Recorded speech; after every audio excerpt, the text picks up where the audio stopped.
Assalamualaikum warahmatullahi wabarakatuh, pemirsa. Saat ini ya di depan kita kami mengajak Bapak Darminto.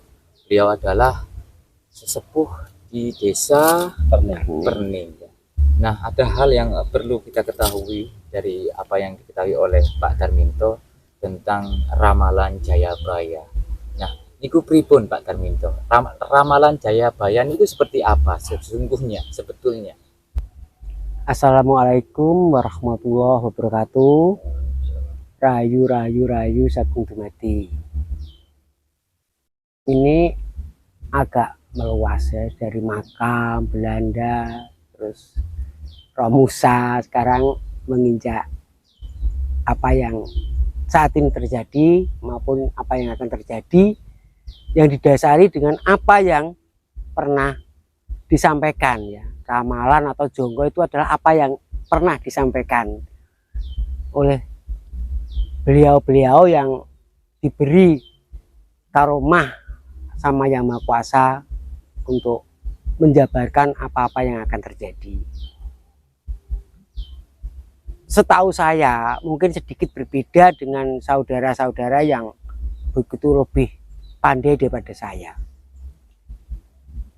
Jayabaya itu tidak pernah memberi ramalan. Beliau itu tidak pernah membuat buku kitab Jongko Joboyo, tidak.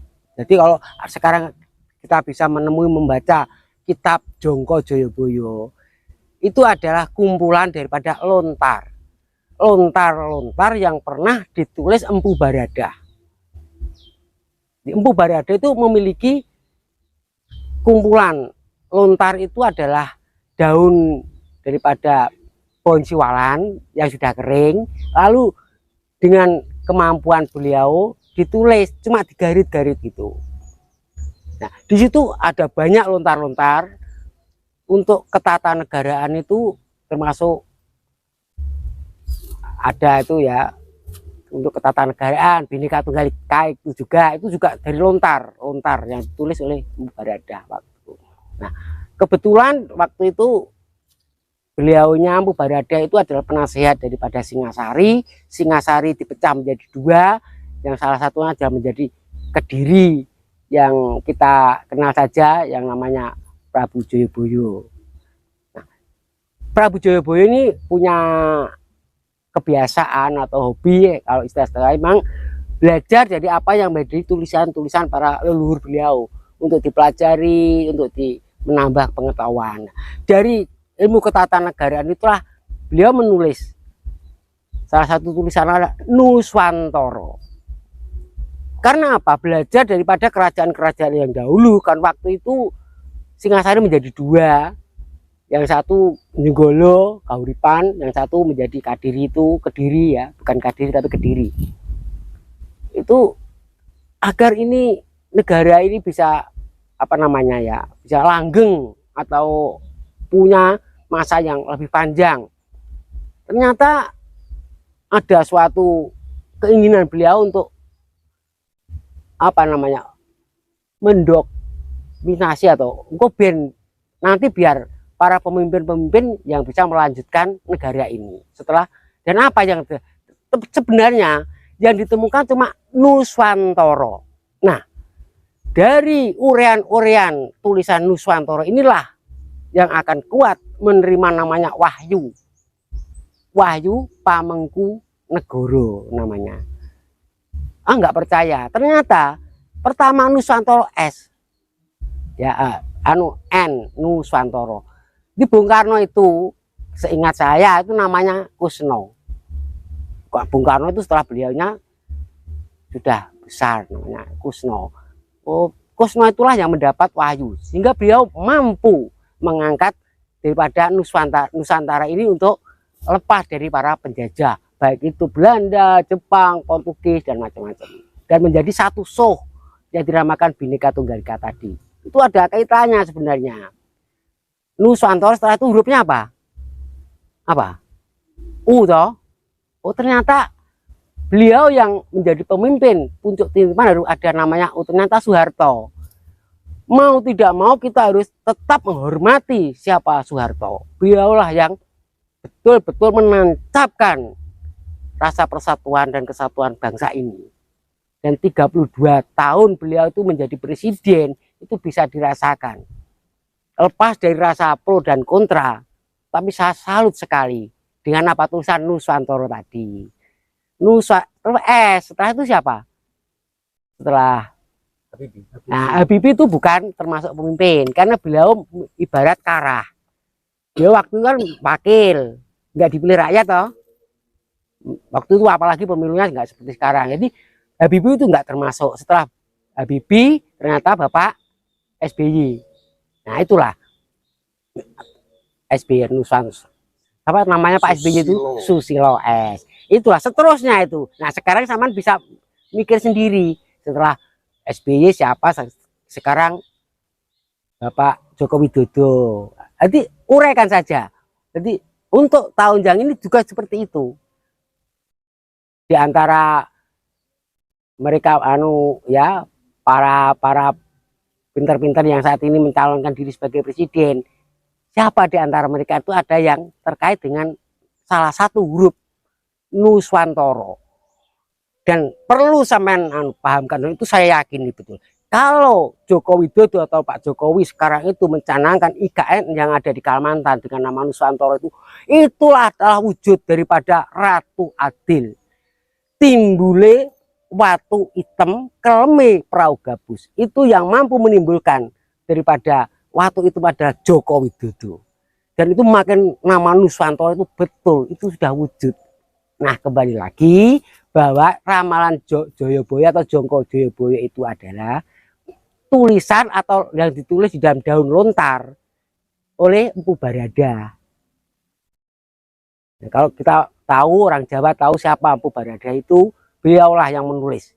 Inilah kelanggengan Nuswantoro. Kalau sekarang kita kenal dengan lebih keren mendunia, yaitu Negara Kesatuan Republik Indonesia. Nah itu tadi. Jadi untuk presidennya coba siapa jadi Bapak? Siapa yang nomor 1 itu Pak? Pak siapa? Warno. Bukan, yang sekarang mencalonkan itu loh Pak Ganjar. Apakah Pak Ganjar itu ada salah satu huruf daripada Nuswantoro, atau Bapak nomor 2 sekarang itu Pak Prabowo itu apakah ada, atau Bapak Anies? Kalau ketiga-tiganya itu salah satu yang ada, saya yakin beliaulah yang akan menjadi presiden. Betul itu. Dan maaf, ini jangan terlalu begitu di fanatiki, karena saya ini juga sekedar orang penyabit rumput, wong arit. Beneran waktu ini tadi saya di Tegal, teman-teman dari YouTuber ini tadi kok datang, terus saya dibawakan baju, suruh pakaian, dijak ngomong-ngomong gitu. Jadi saya ngomong-ngomong, dan itu saya rasakan betul. Jadi bukan Notonegoro, bukan. Notonegoro itu tulisan Kironggo Warsito, Notonegoro. Tapi yang benar, jadi pokok daripada siapa yang akan betul-betul mendapat wahyu daripada negara dan bangsa ini adalah kalimat Nuswantoro. Ingat loh, SW ya, pakai Nuswantoro, bukan Nusantoro, tapi Nuswantoro. Itulah. Dan itu bukan Nuswantara, bukan, tapi Nuswantoro. Karena itu adalah bahasa Jawa asli. Bukan bahasa nasional kita, bahasa Indonesia, bukan. Juga bukan bahasa Arab, bukan. Nggak ada hubungannya itu. Dipercaya bahwa orang Jawa Nusantara itu punya kemampuan berdiri sendiri, bukan dipengaruhi oleh bahasa atau bangsa lain. Yang dimaksud dengan mendapatkan wahyu itu mungkin wangsit itu Pak? Bukan. Kita tahu. Karena, mohon maaf saya potong Pak. Karena kan dalam agama Islam wahyu itu hanya turun kepada Rasulullah, para Rasul. Betul. Nah, mungkin ada sedikit klarifikasi dari jenengan, yang dimaksud wahyu itu seperti apa? Kata wahyu sekali lagi terus saya pegang, saya ikat, tidak boleh diakui bangsa lain. Itu yang punya cuma wong Jawa, wahyu. Jadi kalimat WAY wahyu itu tadi itu bukan dari bahasa Arab, itu bahasa Jawa asli. Jadi kalau ada orang Arab mengatakan istilah wahyu, bukan. Nabi itu bukan mendapat wahyu tapi dipilih oleh Yang Maha Kuasa, itu bagi agama. Berarti bukan wahyu. Karena apa? Wahyu itu bukan menetap, tidak. Karena wahyu itu didukung satu. Namanya punya bakat ya, Yoni itu bakat. Setelah bakat pulung baru wahyu. Biasanya bakat itu terdidik dari kecil, terutama lingkup orang tuanya. Setelah itu ada yang namanya pulung. Nah, pulung itu rekayasa keinginan usaha dia sendiri setelah dewasa. Meskipun dia mendapat bakat menjadi seorang apa saja, mungkin guru, tapi kalau dia nggak mau melangkah sekolah guru ya nggak bisa. Berarti pulung itu bisa lepas. Nah, setelah itu yang terakhir adalah wahyu. Kalau sudah ada bakat, sudah ada pulung, wahyu itu akan tidak bisa dipaksa, itu akan menempatkan dirinya sendiri. Dan wahyu itu bukan untuk nabi, bukan, tapi untuk menata negara atau bangsa, umat. Itu maksudnya itu dalam lingkup wilayahnya ya. Jadi bukan untuk seperti nabi itu wahyu, kata orang-orang yang beragama itu untuk seluruh dunia, tapi kalau wahyu untuk presiden, pemimpin kerajaan ya untuk wilayah kerajaan itu sendiri. Karena wilayah sendiri, kerajaan sendiri punya wahyu sendiri gitu.